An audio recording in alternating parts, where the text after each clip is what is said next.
Buat yang masih bertanya-tanya, akan gue kasih tahu cara kirim cerita. Tuliskan cerita kalian dan kirim ke email kita.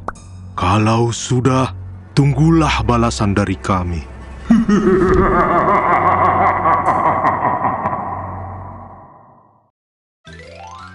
Hola, konnichiwa amigos, penonton setia Gue Punya Cerita. Kenalin nih, Satya, si cowok tampan. Hehehe. Boleh lah ya sesekali gue self-claim. Biar ceritanya nyampe ke kalian dengan smooth, izinin gue buat ngasih tahu latar belakangnya nih. Gue tuh alumni santri di sebuah pesantren di Jawa Tengah. Ini ceritanya ya mungkin udah lebih dari 10 tahun yang lalu lah, pas gue masih SMA. So, gue mau ngajak kalian flashback menyelami kenangan gue. Dijamin seru! Jadi,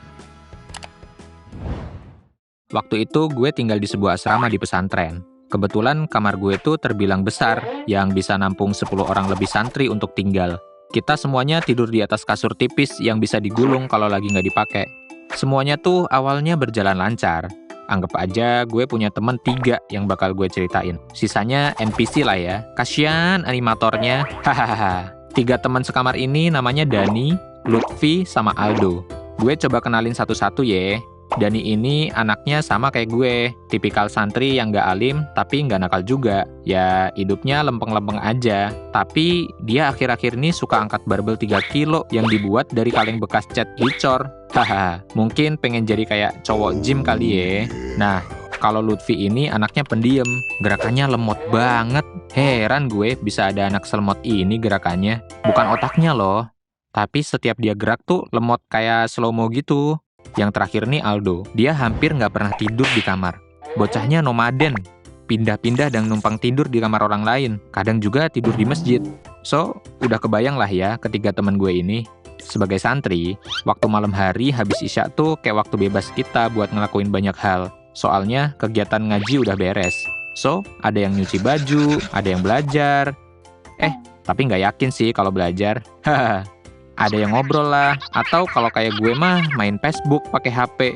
Eits, ini sih sebenarnya ngelanggar aturan ya. Soalnya di pesantren gue, alat elektronik khususnya HP itu dilarang. Nah, malam-malam kita tuh sebenarnya sama aja.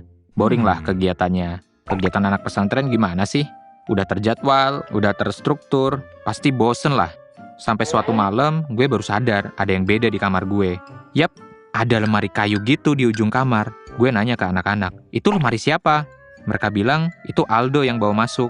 Dilihat-lihat sih, itu lemari normal ya. Cuma lemari dari kayu tua. Tapi, kengerian dimulai dari sini.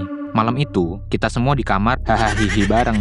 Bahkan, Dani masih sempat ngerjain salah satu NPC di kamar gue yang udah molor duluan. Dicoret-coret gitu mukanya. Kebetulan, gue di sebelah tuh NPC. Sebut NPC aja lah ya.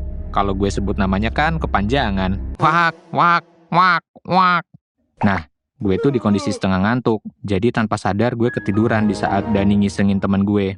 Dan, jedeng! Tiba-tiba gue pindah alam cuy. Literally gak di kamar asrama. Dan ini tuh di hutan tengah malam. Seolah-olah ini tuh POV gue. Jadi gue kayak ngikut aja gitu. Soalnya gak bisa gerak juga. Kayak dikendaliin gitu. Anehnya, tiba-tiba ada laki-laki pakai pakaian serba hitam gitu, rambut gondrong, tahu-tahu nunjuk ke arah dahan pohon. Anehnya, POV gue bergeser set ke arah tuh dahan pohon. Ada pocong nangkring woi, lusuh kafannya. Mukanya hancur gitu sambil senyum dia. Gue auto refleks kebangun sambil teriak, "Pocong!" Sontak teman-teman gue pada liatin gue dong. Bahkan teman-teman NPC gue yang tidur juga pada kebangun. Akhirnya gue jelasin deh apa yang gue alamin. Setelah kondusif, ya tidur lagi. Malam berikutnya, gue baru aja merem, tahu-tahu ketindihan. Mana gue tuh setengah sadar karena belum lelap tidurnya. Bahkan, gue masih sempat lihat Dani angkat-angkat barbel di samping kasur gue. Bawaannya gue tuh mau teriak, pengen ngode ke Dani tapi susah banget. Gue coba istighfar, dan akhirnya gue lepas dari ketindihan tadi. Nafas gue ngos-ngosan. Refleks Dani nanya dong. Ya, gue jelasin deh gimana barusan. Dia cuma ah-oh doang. Gue lanjut tidur lagi, dan Dani juga tidur. Nah, sekarang giliran gue yang kebangun karena gue denger Dani teriak. Mana semua pada kebangun ngeliatin Dani ngos-ngosan keringetan. Pas ditanya, ternyata dia habis ketindihan juga. Semenjak itu, hampir tiap malam ada aja yang ketindihan. Ini mah udah gak beres. Tapi ya mau gimana lagi, kita masih belum tahu sumbernya. Sampai suatu malam gue kebangun. Gue kaget bukan main, lemari kayunya Aldo ada di depan kasur gue. Gue awalnya mikir, dikerjain ini mah. Tapi gimana bisa nih lemari berpindah posisi? Bergeser sampai di depan kasur gue tanpa gue tahu. Harusnya sih berisik. Kalaupun diangkat tuh butuh lebih dari 2 orang. Dan mana bisa anjir bergeser? Orang kasur anak-anak tuh pada digelar di lantai berjejer. Gak ada space lewat cuy. Saking takutnya gue milih tidur. Paginya, tuh lemari udah balik ke posisi awal. Akhirnya, kita penghuni kamar udah pada rembukan dan sepakat. Nih lemari mesti dikeluarin. Tapi si Aldo yang punya lemari nggak setuju. Padahal dia aja nggak pernah di kamar. Dia nggak tahu apa yang kita alamin. Oke, kita ngalah aja. Males ribut. Malam berikutnya sih tenang. Kayak tumben gitu nggak ada kejadian ketindihan. Nah, waktu malam itu nggak ada bocah yang di kamar. Posisinya lagi di luar semua di depan kamar. Kebetulan gue lagi ngobrol sama Lutfi sama Dani. Tahu-tahu, kompiang. Celengan dari besi punya Lutfi kelempar keluar pintu. Padahal itu ada di atas lemarinya sendiri. Kalau jatuh nggak mungkin kelempar keluar. Mana kita bertiga saksinya pula. Tapi itu semua bukan puncak kengeriannya cuy. Puncaknya tuh malam minggu. Jadi asrama gue tuh kebagi 2 bagian. Sisi depan dan sisi belakang. Yang tengah-tengahnya ada lorong penghubung kedua sisi asrama depan dan belakang. Dan masing-masing kamar punya akses pintu ke lorong. So, beberapa santri emang gak suka tidur di kamar karena gerah. Jadi pada ngegelar kasur di sepanjang lorong. Nah, bayangin kayak ikan sarden berjejer gitu.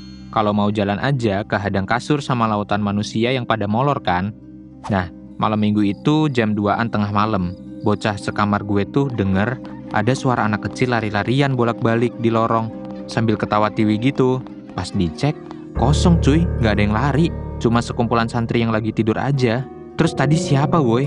Anehnya, bocah-bocah yang tidur di lorong gak ada yang bisa denger tuh suara berisik anak kecil lari-lari sambil ketawa.